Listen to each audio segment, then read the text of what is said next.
I am served in the Kenya Defense Forces for 23 years. Oh, you gotta be kidding me. As for me, I was commissioned by President Jomo Kenyatta in the year 1976. Please, you need to give me 5. Oh my God. I was not born. You can't believe it? Comrade, you can't believe it? I love the military because of that. I believe it. I totally do. 1976. I sacrificed those years from 1976 to the year 1997. Oh my gosh.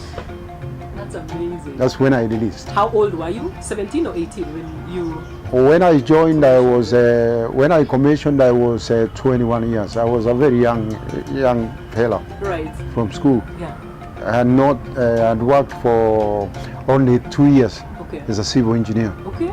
Then I joined the Defense Forces. Did you join as a general service officer or as a specialist? Were there specialists there were specialists, but not for really our time. Mostly it was you join as a cadet officer. Right. After joining as a cadet officer, we were taking 9 months course. Yeah. To be inducted into the as a soldier, to be turned from a civilian to a soldier. Yeah. So after 9 months, I was posted to Engineers Battalion by then. 12 or 10? Nanyuki. There used not to be 10 or 12. Because it was 1. It was an engineer squadron in that one. Amazing, a squadron. Squadron at the time. Yeah. Which was commanded by a major, not even a lieutenant colonel. Not a lieutenant colonel, yeah. The major then was called Major Dunda. He rose from the ranks to become an officer. Okay. So after that, I rose through the ranks from from a second lieutenant up to the rank of a major. 23 years. 23 years. Wow. May I tell you, and I am very proud to say that. Yeah. I stayed with the rank of a major for 11 years without promotion to a higher rank. And for that matter, I said, if a human being can't promote me, who am I not to promote myself? Hallelujah.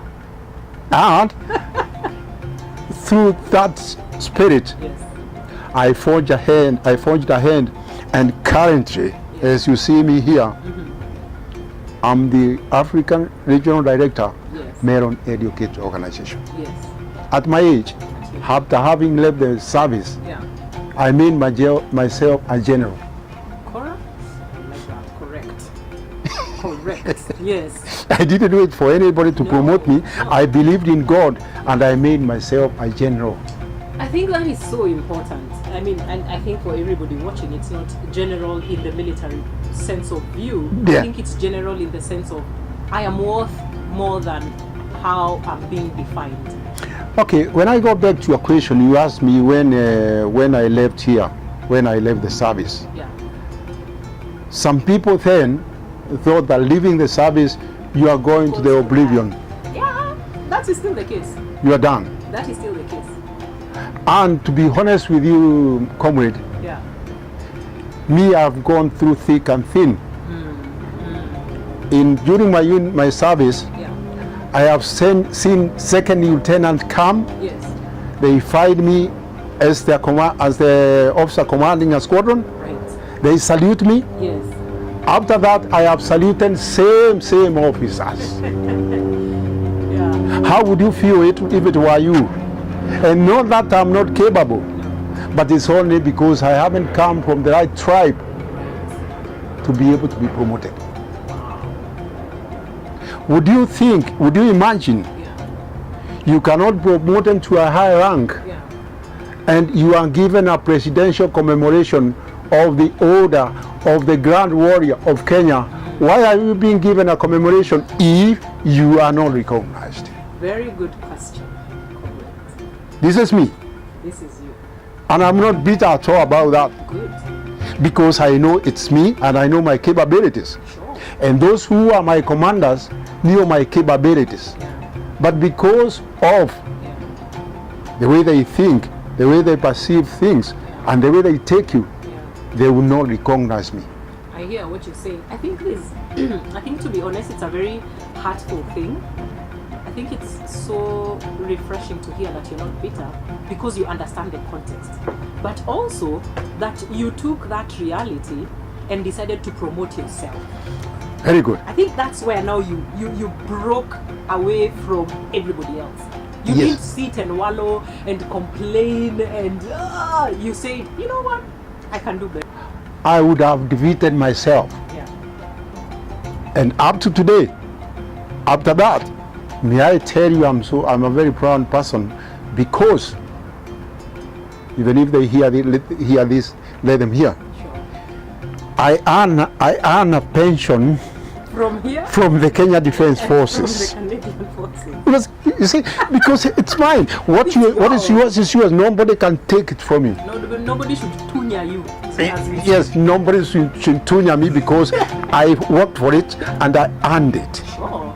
So if you look at it that way, you will see that for anyone, and I would like to tell those who are in the Kenya Defense Forces, retirement or releasing from the service is not the end of the world, but the beginning of the sweeter life. I think it's such an important message. I think it's so important. I think those who have had can hear have had. Okay, okay. Now, Yeah. that question you asked about when I left the service. Before you even answer that, Yes. I want to know, number one, how after 23 years you finally decided you could do better. I want to hear what that thought process was, but I also want to hear how you came to that decision of Canada. Was it the first one? I also want to hear about the resistance you got. Yes, it. From family, from friends, from your workmates. And I want to hear the confusion that you are in, because there's always confusion. Okay. I happen to have been exposed by the military in a way that motivated me so hard. Before I left for Canada, Yeah. I had served in Bosnia with the United Nations So mission. you're a Bosnia veteran as well? Yes. Okay. I had served in the United Nations missions as a military observer Okay. in Bosnia. So you have an OGW, you did military observer? Yes. Super. I got all those United Nations commemoration Yeah, with me. And also, they have prepared me to who I am today. Because in my credentials, in my resume, in my CV, Yes. all those are there, and whoever looks at that CV wants to see this sort of a man. Who is this? Sure. Who is this with this experience? And that is what has made me now who I am today. And you can only give credit to the military, because if you were actually not there, you would not have it. I That's would, the oxymoron. I would not. And that the military has, Built you. built me to be who I am today. And that's what I would like to tell other people. Yeah. Military is very, very, very good. It's fantastic. Because why not for the military? Yeah, My resume would be nowhere. it's true. Those people who have 10, 20 degrees or anything, they cannot match me in any way. Because I got a lot of life experience, I got education, I got anything. Yeah. Everything is with me. Yeah. So when I came from Bosnia, I came and I went back to the brigade headquarters. I stayed at the brigade headquarters from 1990 to 1997. And even from coming from Bosnia, I was still a major. Wow. All that time, I looked at myself, I said to myself, now, how is my future? How can I build my future? By then, were you married with kids? And Yes, I was married. I had a home in Nanyuki. I had bought a home in Nanyuki. I built a very, very beautiful home. And now, as you asked, the question you asked, the resistance of my family and my kins. How are you going to go into the wilderness? How are you going to go out there in the world and leave your home? You got a nice home here. You got a farm here. You are established, I had businesses, you got businesses here, but how are you going to manage to leave that and go to the unknown? Exactly. I said, I am going to go away. My brother was not very happy with me going away, but I said, this is a call. I feel I have a call because I have a life. This is not the end of life. I know if God keeps me, I have a future. I have one daughter, and that daughter is a single father. I took her with me. I couldn't leave her here. And you can imagine going into the wilderness with a soul, and you don't know how you support that soul there. It's not easy for anybody. But I went. When I went there, because I was still pushed by that, spirit of future. When I got to Canada, I told myself, now this is a different life altogether. When you go to my country, call it my country because I sing the country of my national anthem. This my country. Amazing. Canada. Yeah. I sing it from the heart, not from the mouth, because of what the country has done for me. My motherland, Kenya, has never done what this country has done for me. And I would not have found this if I did not venture there.